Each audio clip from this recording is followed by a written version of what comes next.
meninggalkan sekolah ini masih berada wajah-wajahnya.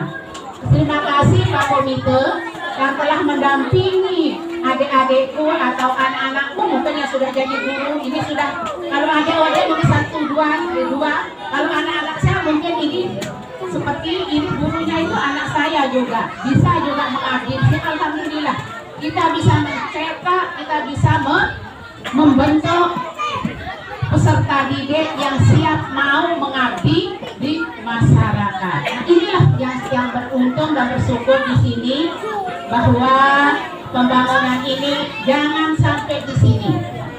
Jangan sampai di sini Pak Komite, dukung adik-adik dan anak-anak saya jadi guru di sini untuk lebih meningkatkan mutu pembangunannya, mutu pendidikannya, cerdaskan anak bangsa supaya menjadi penerus di nanti kalau kita sudah tiada. Kalau ini alhamdulillah, kalau pada hari ini tepat kemarin saya berusia 63 tahun. Nah, 33 tahun. Kemarin kita 18 Juni, kan saya lahir 18 Juni 1961. Alhamdulillah, saya masih beraktivitas, bisa berdiri juga di sini, bertemu dengan Bapak Ibu guru dan wali murid saya dan mungkin cucu-cucu saya ya, tidak ada yang anak-anak yang mengenal saya ini. Mungkin semuanya ini cucu-cucu, tidak ada anaknya. Kalau anak-anak murid semua tidak ada. Ini cucu-cucu semua ini yang bersekolah di sekolah ini. Nah, alhamdulillah di usia yang 63 tahun ini kita harus bermanfaat, jangan berhenti. Makanya saya bersedih kenapa waktu tidak bisa dimundurkan atau kembali. Saya pribadi bercita-cita untuk membangun dimanapun saya bertugas, dimanapun saya bekerja.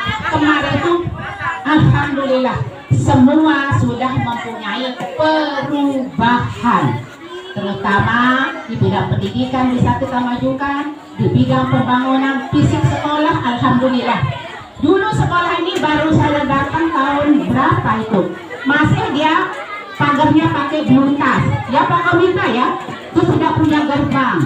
Di sini semua orang lalu lalang tidak punya pagar, tidak punya gerbang. Alhamdulillah setahun saya di sini, 2 tahun bisa semuanya berubah. Itu tidak menutup kemungkinan dari ini Pak Komite kita yang mendukung kita bekerja sama sehingga sekolah ini bisa masih seperti sekarang ini. Mudah-mudahan ya besok lusa sekolah ini akan lebih baik, akan lebih maju dan akan lebih pendidikannya signifikan ini supaya anak-anak didik kita ini bisa mengecam pendidikan sebagai layaknya tujuan pendidikan nasional. Oleh sebab itu, kalau boleh saya cerita ini tahun berapa saya tinggalkan, saya ingat ini. Saya tidak pensiun dari sini, ibu pensiun di PKKBN, bukan di pendidikan. Karena di sana saya dibutuhkan. Nah, sesudah saya 5 tahun menjadi UPTD, pertama karir yang saya lewati selama ini sampai 63 tahun ini, 15 tahun menjadi kepala sekolah di SD 3 Rensing 8 tahun, di sini kurang lebih 9 tahun kalau tidak salah saya di sini. Ya Pak Komite ya, kita bersama kurang lebih alhamdulillah bisa membangun seperti ini. Kemudian selesainya di pendidikan, tidak berhenti juga ibu dilantik menjadi pengawas guru sekecamatan Sakra Barat sekitar kurang lebih 2 tahun. Karir yang ibu peroleh yang ketiga menjadi kepala UPTD 5 tahun. Yang ketiga menjadi kasih di pendidikan kantor pendidikan Kabupaten Lombok Timur di Dikbud. Saya diumpak itu 1 1 tahun, kemudian 2 tahun menjadi Kasubit Institusi Pergerakan Keluarga Berencana di Kabupaten Lombok Timur. Disitulah 2 tahun lebih kurang saya meraih prestasi juara 1 tingkat nasional. Nah, waktu saya di PKKBN itu bisa meraih prestasi juara 1 tingkat nasional dalam rangka mengabaikan pria. Nah, ini tidak mudah. Ini karir yang saya lalui ini tidak mudah dan sulit gampang mungkin ya. Di Kecamatan Wanasaba itu nomor 1 di tingkat nasional yang ber-KB adalah pria, bukan wanita.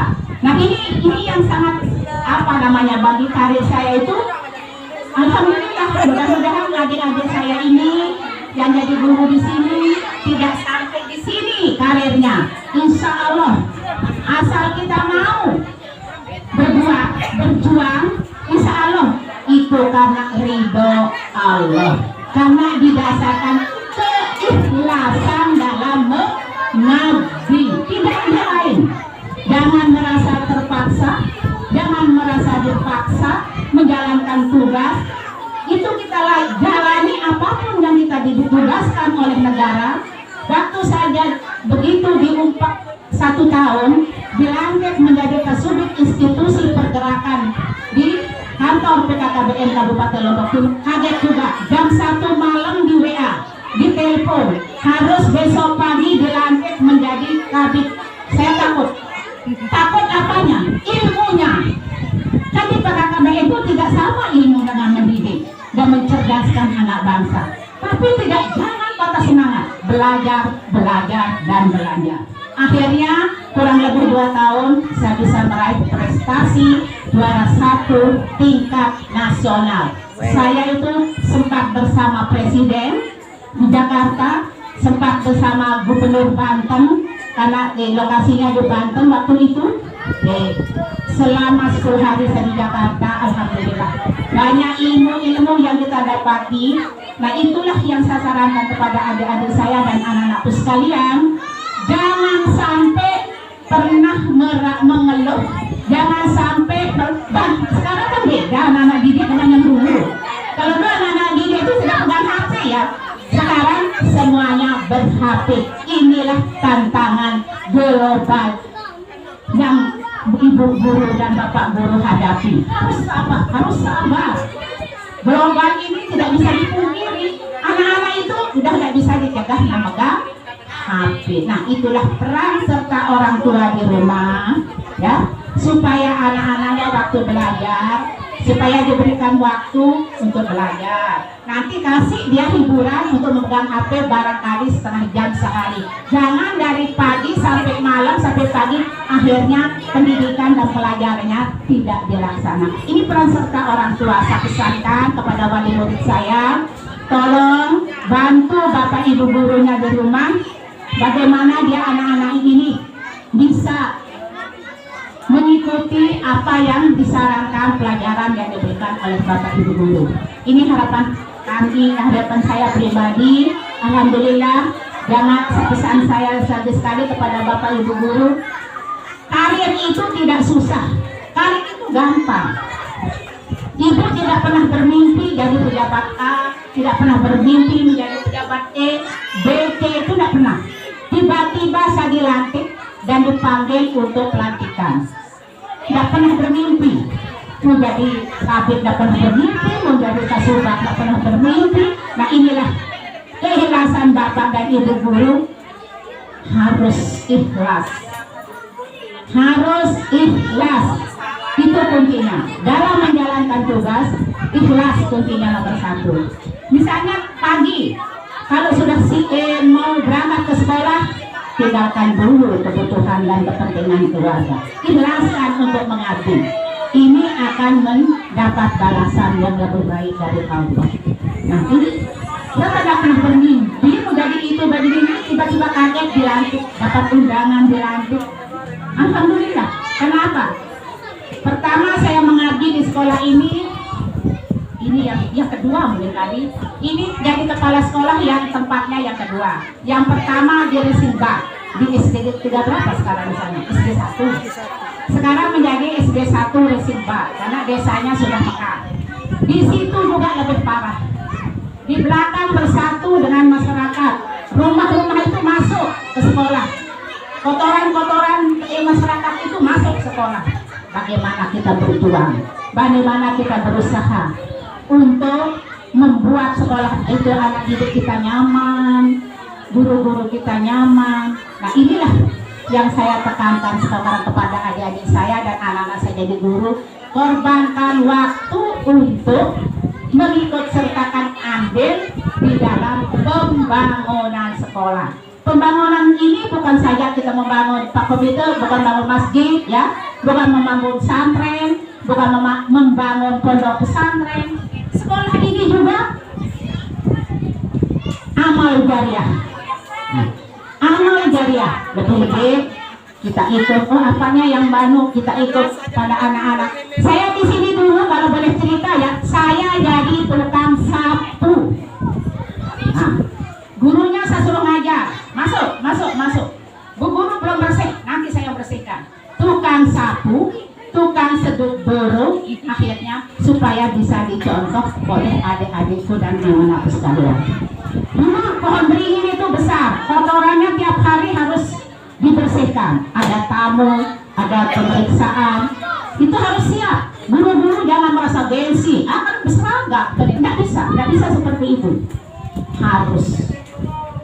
Apa yang kita perintahkan kepada peserta didik kita itu, kita yang lebih dulu memberikan contoh.